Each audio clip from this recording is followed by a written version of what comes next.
Я вітаю всіх, хто приєднався. Hello everyone who has joined us. It is Ukraine Media Center at Ukrinform. It is 125th day of the full-scale invasion by the Russian Federation, and right now let us hear from Oleksandr Motuzyanyk, the Speaker of the Ministry of Defense of Ukraine.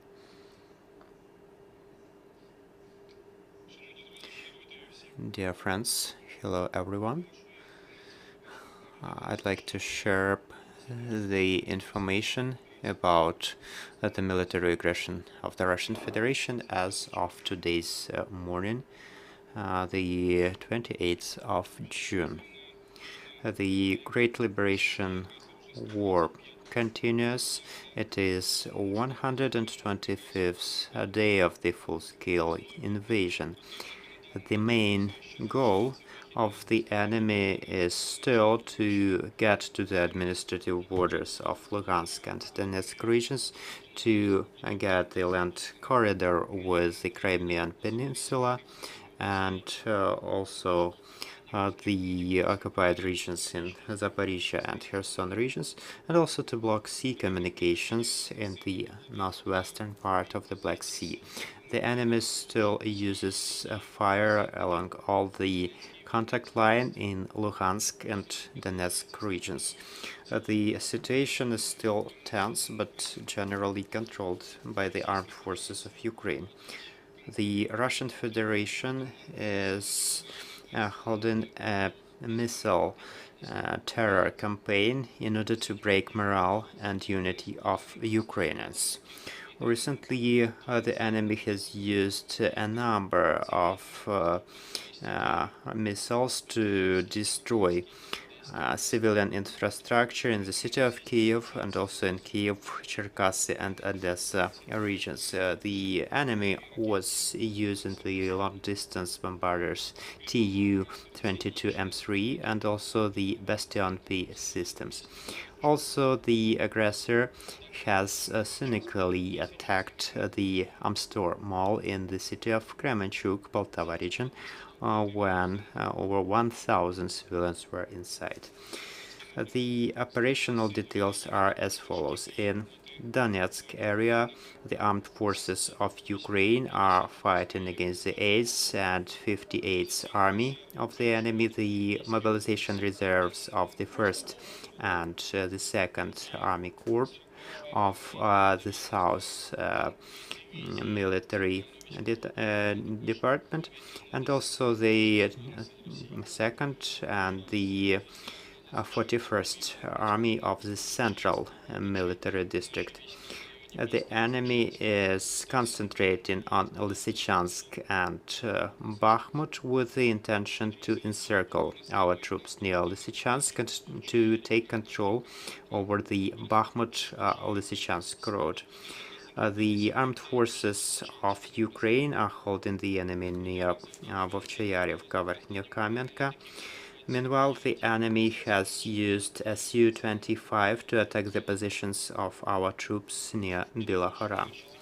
Also, our defenders have successfully deflected the attacks of the enemy near Mykolaiv-Kaspirne. Near Bakhmut, the occupiers are advancing near Roti Vershina. Currently, their hostilities continue. The aggressor used the mortars and artillery near the communities of Konstantinivka, Bakhmut, and Solidar. Also, the enemy is taking assault actions near Mironivka and Vukhlihilska power plant. The combat operations continue.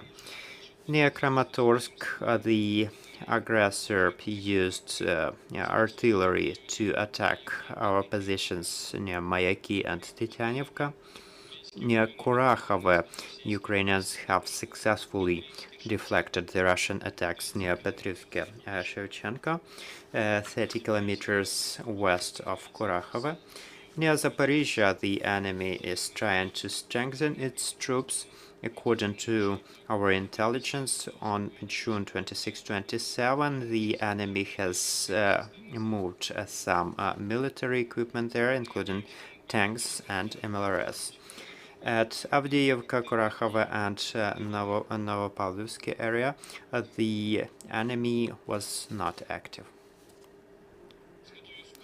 In order to halt the troops of the armed forces of Ukraine, the enemy has used fire along all the contact line, specifically with attacks near Kamenka and Avdiivka using tactical aviation. Also, our defenders have deflected the assault actions of the enemy near Yehorivka and Pavlivka, pushing the enemy back to the previous positions. In Kharkiv region, the Ukrainian armed forces have successfully pushed the enemy near Dovhalivka-Zaliman, 24 kilometers northwest of Izum, and also near Lipsy-Dementievka, 27 kilometers north of Kharkiv. The enemy was pushed to its previous positions.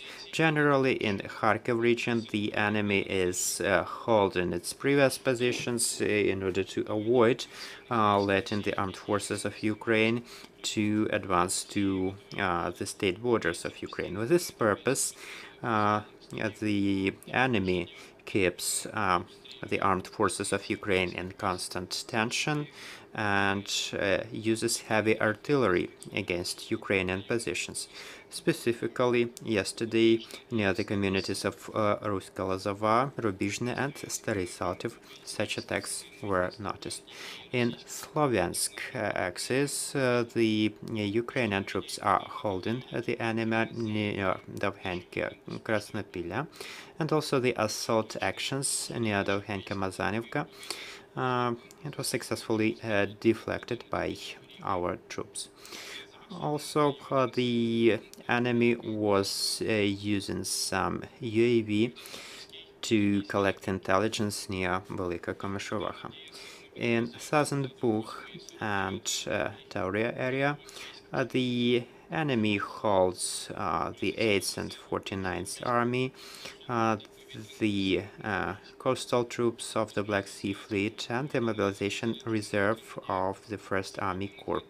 So the main intention is to hold the previously occupied locations and to prevent counter-assault by the Ukrainian troops in Mykolaiv and Kherson region.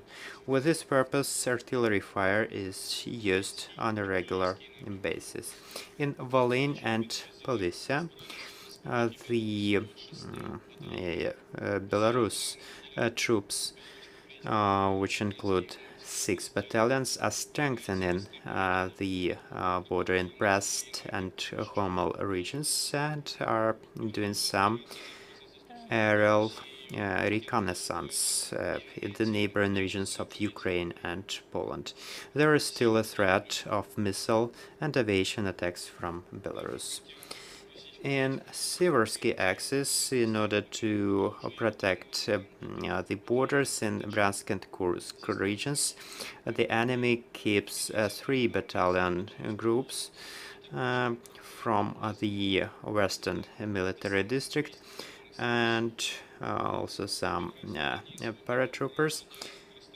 The aggressor has used artillery near the communities of Pokrovka, Starikovo, Porozok, and Verkhnya Pozhnya, 3 kilometers away from the state border of Ukraine in Sumy region. Also, it was found that the enemy was using UAV Arlan-10 near the village of Hirsk, 5 kilometers away from the border, and the community of Shaligine, also 5 kilometers away from the state border. In the Black and Azov Sea operational zones, there is still a grouping of warships of the Black Sea Fleet, which is blocking the sea and collecting intelligence. There is a possibility of missile attacks from the ships. Right now there are 2 such ships with 16 cruise missiles that can be launched at a time. At the same time, the armed forces of Ukraine continue the operation intended to halt the Russian aggression and also to perform counterattacks. There are considerable losses incurred by the occupiers over the last day. It includes 25 soldiers, 16 tanks, 17 armored vehicles, 1 air defense system, 1 helicopter, and 14 vehicles and 1 unit of special equipment. The aviation of the armed forces of Ukraine has hit the positions of Russian occupiers with Su-25 and Su-24M. In total, they have performed 20 attacks in all the areas in total. The total losses of the Russian army over the time of the full-scale invasion can be seen on this screen. That's it from me. Thank you for your attention. Glory to Ukraine. Your questions, dear colleagues? Ukrinform. I have the question concerning the border with Belarus. You have mentioned that there are 6 battalion tactical groups. Is there any intelligence data about strengthening those troops, either Russian or Belarusian? As of today, these are actually battalions, not really battalion technical groups. So on the border with Ukraine, there are up to 6 battalions of Belarusian army. Previously, there were 7 of them. Right now, 6. They are covering that area of the border, collecting some intelligence, and also taken some actions to demonstrate their force. Right now, we are not noticing any intentions of assault with participation of Russians, but we are watching the situation. Also, we are collecting the intelligence from which we can assume that there are some preparations by the Russian troops, some sabotage groups, which also include the servicemen of Belarus. We have such information.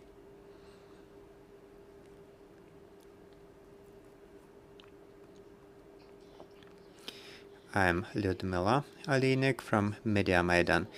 Can you please share, according to the analytics available to you, do our troops have enough of weapons, and what should we take care of in order to work for the victory?